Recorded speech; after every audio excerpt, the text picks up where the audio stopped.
Hello, Aiyulol here, back with another video. Today we're going to be talking quickly about bracelets, and I think it's kind of important to know why and how bracelets are good so that when they release tomorrow, you guys don't scam yourselves and list these at an extremely low price. Conversely, if you guys have time and you're patient enough to look at the auction house and you know what bracelets are good, you'll be able to get some possibly cheap deals and save yourself a lot of gold in the long run. So what are bracelets? Bracelets unlock at 1490 and they basically act as another accessory slot, just like your necklace or your ring. They can roll stats just like those items, however there's no quality for bracelets, which is nice. And instead of engravings, bracelets provide certain additional effects that are unique to bracelets. So bracelets can end up as being quite a big source of damage, up to, I would say, anywhere from 15% or more. Obviously that would require a very well rolled bracelet, but it can also provide some utility for classes like supports and just in general. Unfortunately for bracelets, these can be an infinite gold sink and they are RNG based, just like ability stones, which means that you can only ever buy a bracelet with up to 2 things that are already rolled from the auction house or dropped. Everything else,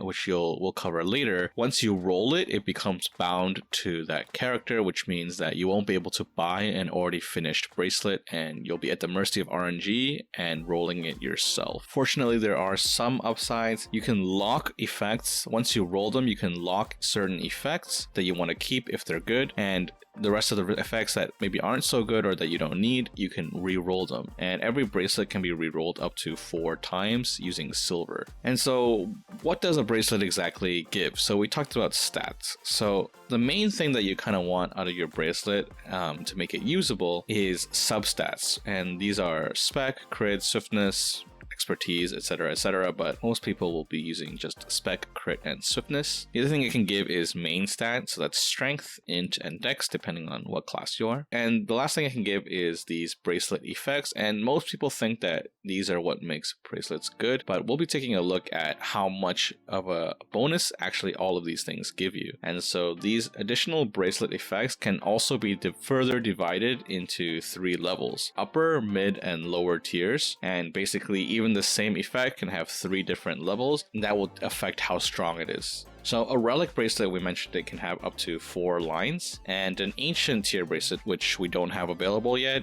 can have up to 5 lines. And what a line means is just that it can have a maximum of 4 or 5 options depending on what tier it is. The other thing you have to note is that a bracelet can only have a maximum of 2 stats. So for example, it can give spec and crit, which are 2 stats, and then it can have your main stat, which is strength and int, and 1 additional effect on it, or 2 additional effects depending on if it's relic or ancient. And conversely, if you have a bracelet that has like spec and main stat and 2 effects on it, it could still roll another stat because you only have spec on it so far. And just to recap, you can only have a maximum of 2 substats. So if you already have spec and crit on a bracelet and you re-roll it, you will not be able to roll any other substats like swiftness, expertise, domination, or what have you. The other thing you can do is upgrade a relic bracelet to ancient tier. So if you end up with a really good relic bracelet, it's actually not a waste because you can just reuse it and upgrade it to ancient tier when we get that feature later on. When you upgrade a bracelet to ancient, it will get 20 of every stat that it has.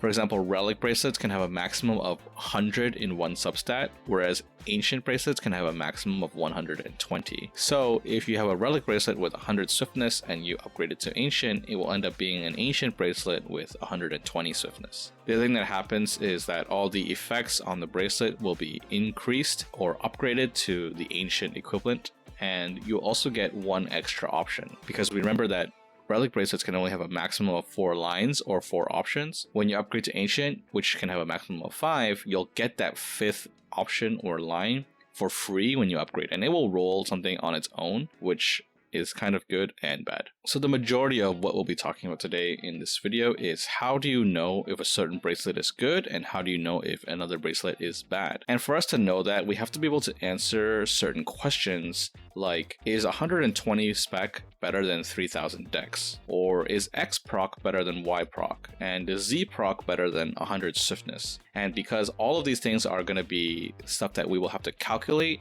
because when you get a bracelet, you will just get a bunch of these random lines like stats or procs or what have you. And just by looking at a glance, unlike accessories, which have a very quantifiable number, or ability stones where the more nodes you have, the better, it's very hard to know just how much a bracelet is giving you at a glance. So unfortunately, you'll have to do some math, and I don't know of any tool that will help you do that as of now, but maybe there will be one in the future. By the way, all of this is based off of Portia, a Korean YouTuber / streamer who he's done all this math, and he's really big into research, and he does a lot for the Lost Ark community in Korea. So huge shout out to him. I didn't do any of this math. I basically just kind of translated it and packaged it for you guys to understand. So if you speak Korean or you want to support him, just go ahead and check out his videos. The link is at the top. That being said, because there's a lot of math that is done, we won't go too in depth into the math, but all of the breakdowns for this stuff is in the doc, which I'll leave a link down in the description for. So let's talk about substats. One crit is equal to 0.03579, so on and so forth, % crit rate. And that means you need 28 crit or so to get 1% crit rate. And swiftness, for example, 1 point of swiftness will give you a certain point of attack speed and cooldown reduction, and you'll need a certain amount of swiftness to get attack speed and 1% attack speed and 1% cooldown reduction. And so crit and swiftness are relatively simple because these are the same values across every class. And so it's very easy for us to calculate exactly how much value 1 point of swiftness or 1 point of crit has. And when I talk about value, I mean how much swiftness do I need to get 1% extra damage. However, spec poses more of a problem because spec coefficients are different per class. For example, a blade only needs 8.738 spec to get 1% damage on their surge, whereas a striker needs 31 spec to get 1% damage on SO. So spec becomes a lot more difficult to calculate because it's actually different per class. But we will get to spec in a second. So let's look at swiftness first. The TLDR is that 100 swiftness is worth about 3.5% DPS increase or so. And when you go from 1700 to 1800 swiftness, you'll get 3.5% damage increase. However, if you go from 550 swiftness to 650 swiftness, you'll only get about 2.5% DPS increase. So you can say swiftness is one of those stats where the more you have, the better, because of the way it works with the CDR. And the takeaway here is you really want to have stats on your bracelet because 3.5% damage increase is an insane amount. And you'll see why in a little bit when we cover the bracelet options. But even the most S tier option with a mid-level, remember they can go to low, mid, or high levels, even that is about 3.5% increased damage, and that is infinitely harder to roll than just getting 100 swiftness on your bracelet. And so we'll move on to the other two stats. Crit is worth, a certain amount of damage increase depending on your setup. So if you're an entropy class with about 66% crit rate, 100 crit will give you about 2.8% damage increase. And if you have keen blunt, that'll be worth a little more, which makes sense because the more your crit damage is increased by keen blunt or other factors, the more that crit rate is going to increase your damage. And so you don't have to worry too much about this because I will summarize all this at the end. And spec is different for every class, but if we look at Reaper as a benchmark, which is very, very average, middle of the pack, 100 spec for Reaper is about 2.4% damage increase. And so if we average out all of these three stats, swiftness, crit, and spec, even though swiftness is a little better and crit is a little worse and spec is different per class, it actually works out that 100 stat is roughly around 3% damage. So you can just consider that anytime you see 100 of spec, swift, or critness, if you just consider that as 3% damage, then you'll be pretty safe, and that's kind of the benchmark we'll use to calculate. So that's stats. Now we're going to talk about the additional options or the proc effects that we can get from the bracelets. But before we talk about what they actually are and how much % they give us, we have to cover probability. And so the probability of getting an additional option, which is the probability of getting a non-stat is only around 10%. And this rate isn't officially published anywhere or anything like that, but it's basically been crowdsourced or through user-generated data in Korea. They have arrived at this number, which is about 10%. And of that 10%, the probability of getting a low level option is 60, the probability of getting a mid-level option is 30, and the probability of getting a high level option is only 10%. And so if you think about it, 10% times 10%, the probability of getting a high level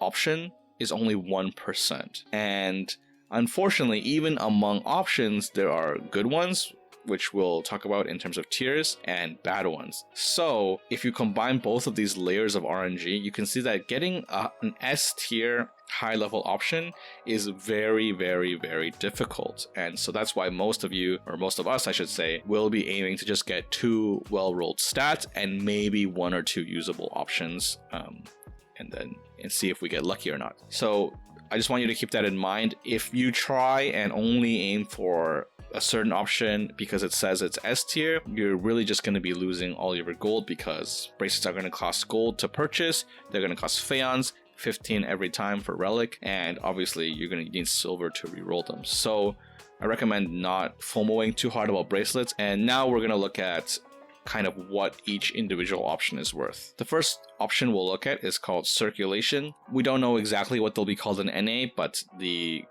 procs will obviously have the same effects, so I'll update this guide when we actually have the official translations. And so circulation is an interesting buff because when you hit the enemy, it will start the circulation buff, and for 30 seconds, it will alternate between 3 different buffs. 10 seconds of crit rate, 10 seconds of crit damage, and 10 seconds of just straight up damage. By the way, if you want to know all of the different bracelet options that are relevant and kind of what tier they fall in, at the top of this doc, there is another link to a cool sheet that I made, and this sheet has all that information with the bracelet option, the name of the option, the tier, and the effect, as well as the different values for low, mid, and high level. And also a shout out to Memorizer, because part of the translations I did check with his guide to make sure that it's correct. And so the link to his document with his bracelet options is at the top of this, but his doesn't have like the tierings and stuff like that. So if you want it, it is here, and the link is in the main doc. So circulation says, for example, you can see here,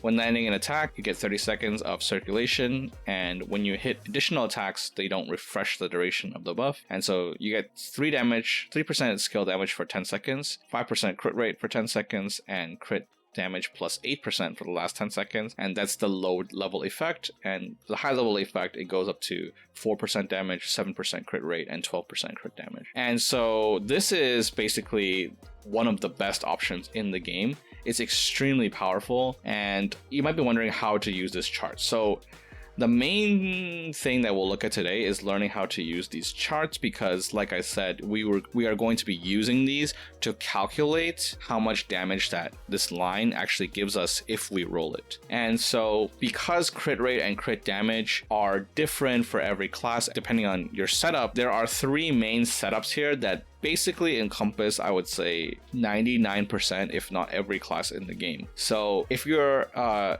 class that uses Keen Blunt and Nightmare and you have about 80% crit, then this crit rate buff will give you about 3.4% damage increase if you get the low level option, up to about 4.78% damage increase if you have the high level option. And what class is this? This would be something like a crit reflex Sork or something like that. And then the other 2 cases, as you can see here, there's Entropy with 70% crit or so, and this one here is Entropy plus Keen Blunt Weapon and 70% crit. So this is Surge Blade or Enhanced Weapon Deadeye and stuff like that. So as you can see here, because the buff actually circulates between flat damage, crit rate, and crit damage, it's hard to just look at just one part of this buff, because the buff has all 3 options rolled into one. So here at the bottom, which is highlighted, this is the only part that actually matters, which is the average damage of all 3 buffs. And you can see that if, for example, if you're a Reflex Sork and you get this low level circulation,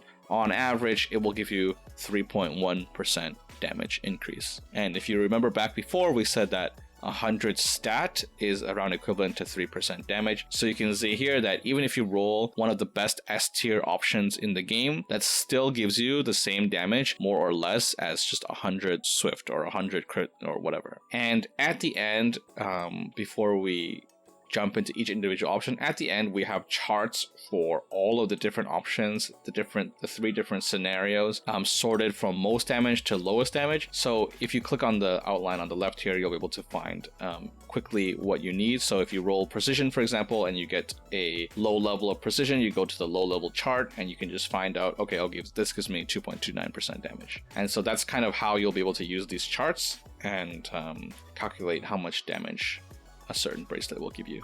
So the next option we'll look at is Passion. And if we go to Passion here, Passion says that it only activates if your HP is above 40%. And when you land an attack and your HP is 40% or above, you'll get this Passion buff for 3 seconds. And what Passion does is it increases your damage by 3%. There's also a second effect of Passion, which is that if you have another option called Dispassion on the same bracelet, the effect of Passion is increased by 1%. So instead of 3%, it'll be 4%. Now, Passion is really, really good because it just gives you straight up damage, and so there's nothing to calculate here because it's already in terms of increased damage, and it's just a very, very powerful buff that's very easy to activate because hopefully, unless you're a Mayhem Zerker, your HP is always above 40%. And the only unfortunate thing about Passion is that it only lasts 3 seconds, so you have to constantly be hitting the boss. Also, for certain classes like Soulfist casting their Spirit Bomb, for example, because the channeling time is about 3 seconds, you probably will not have the Passion buff when your Spirit Bomb actually hits the boss, so that's something to be considered. But honestly, all in all, Passion is such a strong buff that most classes, even if there are times when you don't have the Passion buff, it will still be a really, really good option and you will never ever re-roll it. Remember, the probability of even getting an option is only 10%, and getting a really, really good option like Passion, you would never ever re-roll it. The other thing is that, remember that if we have Dispassion and Passion on the same bracelet, we get a little buff to Passion. However, Dispassion compared to its cousin Passion is actually really not that great, and the uptime on the buff is very low. Basically what Dispassion is if your HP is under 80% and you hit a monster, you'll get a buff called Dispassion, which increases your damage much like Passion. However, unlike Passion, which only requires you to be 40% HP or greater, a lot of the times you actually won't be under 80% HP because you'll be healed from your supports or you'll pot or whatever. And so Dispassion is really only useful for Mayhem Zerkers. And Dispassion, if you get Dispassion and Passion together on the same roll, it's worth keeping. However, if you can reroll Dispassion into something better, even if you have the combo, most of the time Dispassion is just, the uptime is so low that it doesn't actually provide as much as you might think. And if you get only Dispassion without Passion, then you instantly reroll it, because without Passion, Dispassion is just a terrible buff all around. So moving on to the last S tier option, this is called Hammer, and it lasts for 8 seconds and it activates upon landing an attack. And unlike Passion, most of these buffs last for a long time, and Hammer lasts for 8 seconds, so it's a lot easier to maintain this buff versus Passion's 3 seconds. And so Hammer is pretty simple, it just gives you crit damage, and so obviously the more crit damage that you already have from Entropy Set or Keen Blood Weapon or something like that, the worse Hammer will be because crit damage has a kind of diminishing return. However, the more crit rate you have, the better Hammer will be, because obviously crit rate goes well with crit damage. So classes like LM, for example, or War Dancer, who have skills or tripods that basically guarantee the crit rate or greatly boost their crit rate, will get a little bit more benefit from this option. And so again, the 3 scenarios for the 3 classes are listed here, and you can see how much damage it gives you depending on if you get low level, mid level, or high level. Now we'll move on to the A tier options, and the first one is Ambush and Combat. These are actually 2 different options, but we lump them together because they're fundamentally the same. They both give 3, 3.5, or 4% damage based on what level they are, and Ambush basically gives you that damage when you back attack, and Combat gives you that damage when you head attack. So obviously 4% flat damage on all your back attacks is very, very good, and the only reason that this option is not an S tier is because obviously it only affects a certain limited portion of your effects.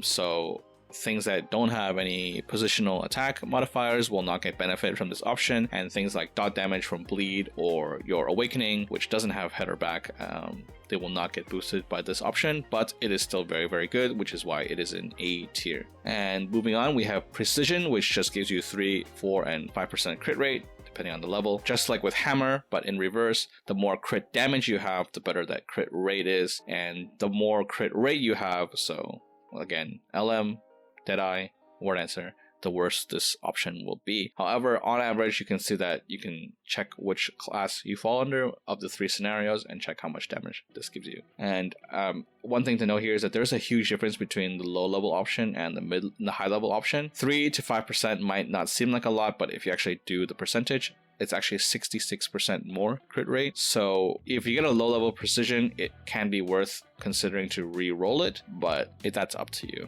And one thing to keep in note that I wrote here is that in certain cases, you can see that a high level precision can give you as much as 4.28% damage. So if you have entropy, keen blood weapon, and even 70% crit, you have a ton of crit damage from entropy and keen blood weapon. So adding an extra 5% crit from a high level precision would give you 4.28% more damage. But if we look at passion, which is quote unquote a S tier option, even the highest level of passion would only give you 4%. So you can see here that an A tier high level precision in some cases gives you actually more damage than an S tier option. And so the point that you have to keep in mind here is that make sure you always do the math and calculate how much damage a certain option gives you for your situation, and not just think blindly like, oh, this is an A tier, so it has to be worse than an S tier. This is not always true, and the main point of today's video is to teach you how you can do this math yourself. And so the next 2 options are a little bit interesting. These are either triple S God tier options or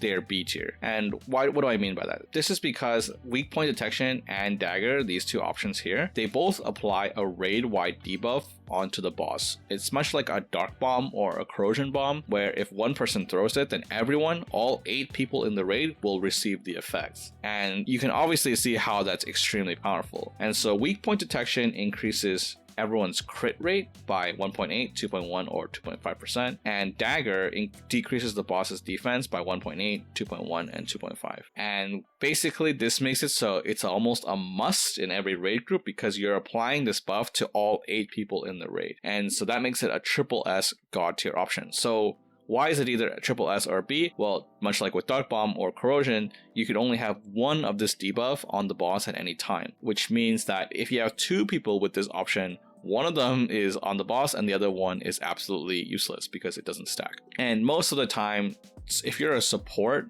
these options are going to be what you are going for because we don't care about increased damage as a support. So in Korea, just to give you an example, most of the time your supports will have some level of weak point detection or dagger. And so if you're a DPS and you get a low level of dagger, for example, or a low level of weak point detection, it's probably worth it for you to just re-roll it because a support will bring that effect anyway and it doesn't stack. However, if you get a mid or a high level option of weak point detection, even if you're a DPS, you might want to consider keeping that because only the highest level applies. And if we go back all the way to probability, we know that, for example, there's only a 1% chance of getting a high level option, and there are many, many options that you can roll. So getting exactly a high level of weak point detection is even lower than 1%. So if you get a high level of weak point detection, yours will overwrite any lower levels. So even if you're a DPS, you absolutely cannot reroll it because it is a triple S God tier option. And if we look at it here, a high level 2.5% crit rate gives about 1.91% damage. However, if you consider that there's 6 DPS in the raid, this one option will boost your raid DPS output by 11.46%, which completely outscales any other option that you have in terms of bracelets for boosting damage overall. And so dagger works the same way. It lowers defense, except that dagger is a little bit worse than weak point detection because defense down reduction gets diminishing returns from other sources of defense down. So that's Dark Bomb, Gunlancer Synergy, so on and so forth. And so it's a little bit worse, but still same logic applies. If you get a mid or a high level of dagger, you absolutely keep it. And if you're a support and you can somehow bring both of these at even a low level, that would be considered a god tier bracelet, assuming you also have a couple of stats on there. And so we're moving on quickly now to the rest of the options. There's not much remaining. So C tier is assault. There's 6, 8, 10% crit damage increase, which sounds a lot like hammer, but this is basically a worse hammer, because if we look at this, we remember the hammer gives you 8, 10, and 12, and assault gives you 6, 8, and 10. So it's literally just hammer at home, and it's the only good thing here is that you don't have to hit the boss to get assault. And again, there's a big difference between low and high, 6 and 10%. But you can just look at your scenario that fits you and calculate how much damage that it actually gives you. Superiority here is just a flat 2, 2.5, and 3% damage, which is why it's in C tier. It's not bad, honestly. It's just not that great. But 3% damage, as you can tell, depending on what class you are, for example, thing like an S tier hammer, if you already have a lot of crit damage and you get hammer, it only gives you 2.24% damage increase, whereas a C tier option, superiority, a high level of that is actually more damage. So again, this is a case where a C tier option can be better than an S tier option in certain scenarios. So if you haven't figured that out by now, you always want to do the math yourself just to make sure exactly how good a bracelet is and if it's better than something else for you. So the next option we'll look at here is in the D tier. This is steel wedge, and the mechanic of this is a little bit more complicated, but seeing that it's in D tier, you kind of know what to expect. And so the way wedge works is that it gives additional damage and not flat damage percent, just like the others. So flat damage percent would be multiplicative with all other sources of damage percent, just like the grudge engraving or damage gems and so on and so forth. But additional damage is not multiplicative because it falls into its own category with your weapon qualities. So this additional damage is just an increased damage on top of whatever you already had from your weapon quality. So right off the bat, it's already not as good as just flat damage percent. And the other way that works is that every time you hit the boss, you get a stacking buff, and when you get 4 stacks, the effect doubles. So when you get 1 stack, it lasts 2 seconds. That's 0.35% additional damage. When you get your second stack, then that will go, you get another stack, which will give you 0.7%, and so on and so forth. And when you get the last stack, it will last 8 seconds and it'll double, so you'll get a total of 2.8% more damage. And it sounds confusing, but so TLDR, how does the math work? You don't have to know any of this, just look at the table. So on average, steel wedge, this option here, low gives you 1.34% damage and high gives you 1.91% damage. And so you can see here that it's honestly not that great because it's down in the ones. I think this is the first time that any option has even given us anything that starts with a 1. So you get a sense of how good this buff actually is. There is one fringe case we'll look at here, which is called hammer plus steel wedge. And so if you remember how passion and dispassion worth, they kind of have a combo buff when they're on the same bracelet. And so hammer and steel wedge also have this kind of combo effect where if you have steel wedge, the effect of hammer is increased by 8%, which is actually a lot. And so we don't really have to understand it. You could just look at the chart here. The math has already been done. And if you have hammer and steel wedge together, you would calculate them as one option. And this option would give you so and so much damage depending on what scenario you fall under. A common noob trap that I'll quickly talk about is thinking that having this combo piece or having any of the combo pieces together is god tier. That's not true. Again, you have to do the math. The only reason hammer and steel wedge is good is because hammer is just so good and steel wedge is still bad. And hammer and steel wedge together is like the big brother bringing the little brother along, even though he doesn't really do much. But do the math yourself. Let's move quickly here. So D tier is fester. Fester is just a chance to get 2 times crit damage, and you can look at the chart, pretty sad returns here, 0.098%, 0.59% at the lowest level option. And so you can check that out yourself. And the other things you can roll are things like weapon power, which is 1600, 1900, and 2200 weapon power, depending on what level it is. And so this will be a little bit different and harder to calculate because weapon power, the amount of damage that increase that it gives you depends on the upgrade status of your gear. And so these numbers were calculated using plus 25 and plus 20 ancient gear, which obviously we don't have. So this is a little bit of a higher power level than what we're currently at in NA and EU, and it also assumes you have 300 roster level and all your card sets completed, just 1 copy of every card set, because that gives you weapon power because it gives you main stat. However, you can kind of approximate what it is, and even at even at this higher level of power, it still gives you, 1.3 to 1.5% damage for a low level roll of weapon power, which is why it's in D tier. And the amount of damage, obviously for us, because we have less weapon power compared to what they have in Korea, this weapon power will give us a little bit more damage compared to them. But the more you upgrade and the stronger your character gets, the more this number decreases. So TLDR, the weaker you are, the more this will give you, and the stronger you are, the less it will give you. So Harvest here is like a crappy child between Wedge and weapon power, and I just want to reiterate again, if you want to know what all of these effects do and their tiering, you can go ahead and look at this Google Doc, and I have everything inside. So you have to stack it up, and you have 3% chance to get a stack. So you can even get unlucky and lose all your stacks. So it's basically like a crappy version of Ether Predator. And so every stack gives you weapon power, and we already established that weapon power is not that great. And so you can look at the numbers here and judge for yourself. If you get any of these options, honestly, I would just re-roll them. The last thing you can get is Strength, Dex, and Int, and that's what we talked about before. You can get main stat. And again, Strength, Dex, and Int just end up converting to weapon power, and weapon power, as we know, we have the numbers for these. So you can look at this to figure out how much 2500 strength, 3750 strength, or 5000 strength will give you in terms of increased damage. And so it's annoying kind of to look at all the charts. So here at the bottom, I've translated from Portia's video all of the options in the charts for the 3 different scenarios of every class and sorted them from most damage to lowest damage. And you can see here, Hammer and Wedge is at the top by far, but you have to consider that this is actually 2 options and not 1 option. So like, you are actually losing 2 lines on your bracelet.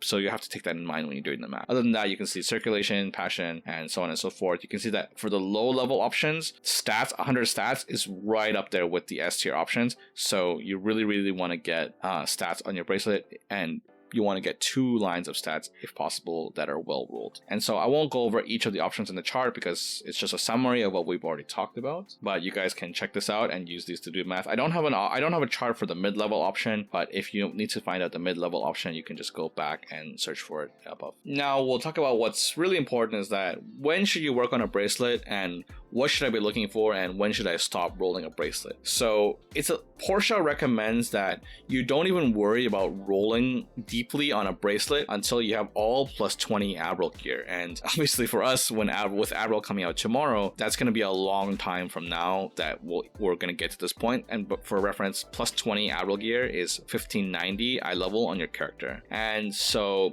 that's how it is in KR, because in KR they already have Ancient and everything available. So there's no point of rolling a Relic tier bracelet for them, because they could just wait until they get Ancient tier and then roll everything at the same time. And also before 1590, a lot of the time it's more efficient. You'll get more damage from just upgrading your gear instead of rolling on a bracelet, which is RNG, and you might not even get an upgrade. Personally, so for us, it's a little bit different, I think, because bracelets are just rolling out in the West tomorrow.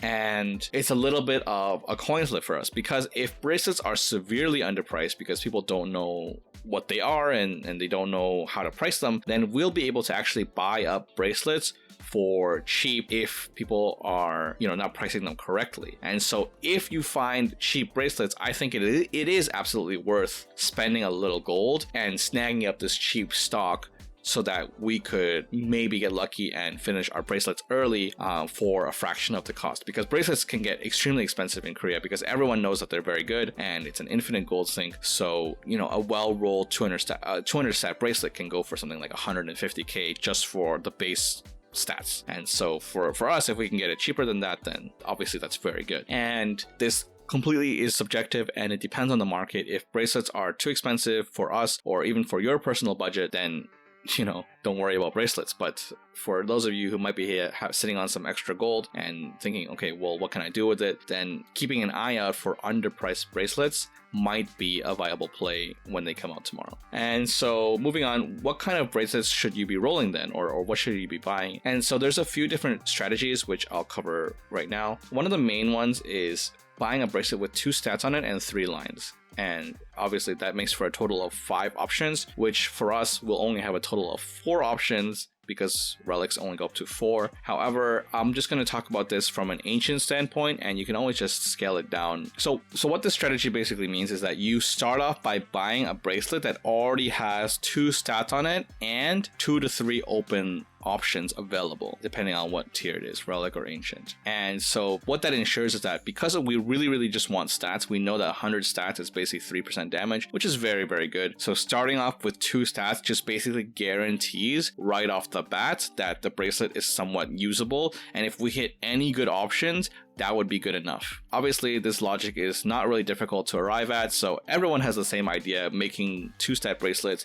especially well-rolled ones, quite expensive, even though they have nothing else on them except for 3 open lines. So the other thing to consider is that, okay, well, I want 2 stats on it. Or how many stats do I want to aim for? Because depending on how many stats you want on that bracelet, the price will differ greatly. So remember that each stat for relic tier can go up to 100. So a max roll would be 100 of each stat, which is 200, or you can go for something like 80 of each stat, which will give you a total of 160, right? 80 plus 80. And so there's kind of 2 different paths, or you can take here is that you can go with a lower stat total bracelet, something like 160, and this will obviously be cheaper, so you'll be able to buy more cheap bracelets and roll them more times. Or the other path you can go is to just start off with a really good bracelet, which is like near maximum stats, 200 or 220, depending on what tier it is, and that way your base is extremely good. So if you hit literally anything that's not trash, then you're basically done with bracelets. However, your base starting cost is a lot higher, so you will not be able to roll as many times as someone who's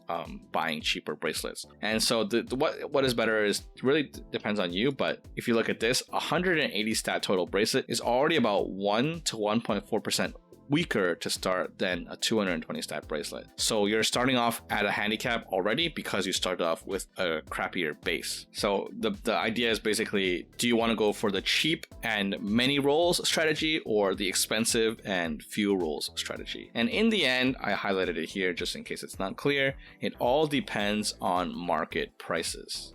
Okay, and I really don't recommend going anywhere too close to the low end, because even if you hit a high tier option, it still feels bad because it's on a very low stat bracelet. And remember, the base stats that a bracelet comes with, those can never be changed. So once you buy it, that's what you have. And it all depends on market prices. For example, if a 200 stat bracelet is 10 times more expensive than a 160 stat bracelet, well, then it doesn't really make much sense for you to do the expensive strategy. But if the price difference is not that great, let's say 1.5 times or 2 times, or even let's say that they're even the same price, then obviously it makes more sense to go with the expensive strategy. So it will all depend on market prices.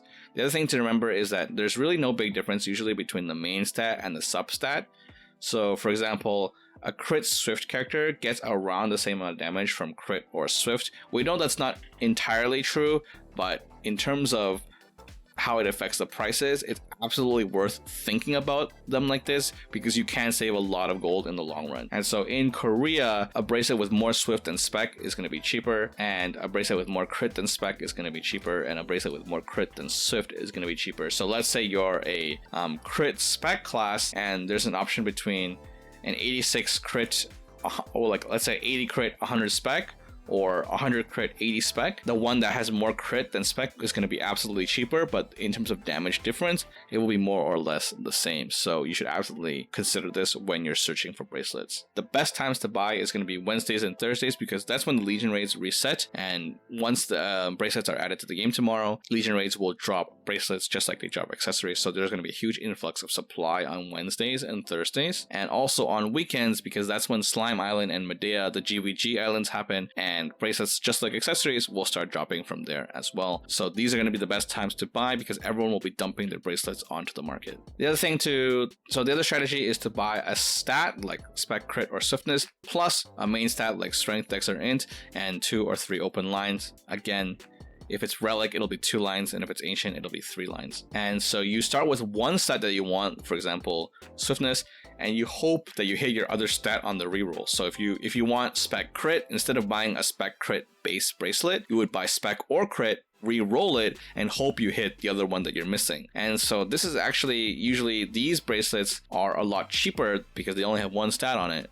And this is actually a viable stat because remember, the probability of rolling a stat is very, very high. The probability of rolling an option is something like 10%, but so everything else is mostly stats. And obviously you can't control which stat you get. So even though the probability of rolling a stat is high, you might get a stat like domination or expertise. But still, this is a viable strategy that people use in Korea. So it's really recommended on classes that have multiple stats they can use. So there are certain classes that will use crit, swift, and spec, like Gunslinger, Deadeye, Hunger Reaper, Control LM, Igniter Sorg, Arcana, etc., etc. So because you have just more viable options that you can use, this strategy may be better if you belong to one of those classes. And so when do we stop, right? The aim is that we want something like 200 stats total on our bracelet, plus strength, dex, or int, and one S or A tier option. And that would be something that you can stop and feel proud on and be like, okay, I'm done. Or we can have something like 200 stats and 2 options that are maybe not as good as S to A tier, but maybe S to C tier. But instead of having one option, we have 2 of them. And so you can kind of look through this guide if you want to find out in more detail, but it's up to you when you want to stop. But if you get anything near this, and again, scale this down for Relic. If you get anything near this, I would say that's good enough to stop on. So for Relic tier, instead of 200 stat, we would have minus 40 because Relics have less stats than Ancients. So something like 160 stat total would be the equivalent for us if you're rolling on Relic. For supports, you should aim for Spec and Swift, so both stats, and either weak point detection or dagger, because of the reasons we covered above. Ideally, if you have both, that would be godly, but again, very, very, very, very, very difficult to get. So to sum it all up, I know this is a long ass video, so if you're still here, thanks for sticking around. If you actually manage to pay attention and learn how to price these things, then you have the potential to either make or save a lot of gold tomorrow. And so a lot of these options really just comes down to the market price and understanding how much better one bracelet is over another. So please, please, please always do the math, refer back to the charts. If you have any questions, you can always find me on stream, twitch.tv/Aiyulol, and or leave me a comment here on YouTube. The link to this document is going to be in the description, so make sure you check that out, and I will see you guys in the next one.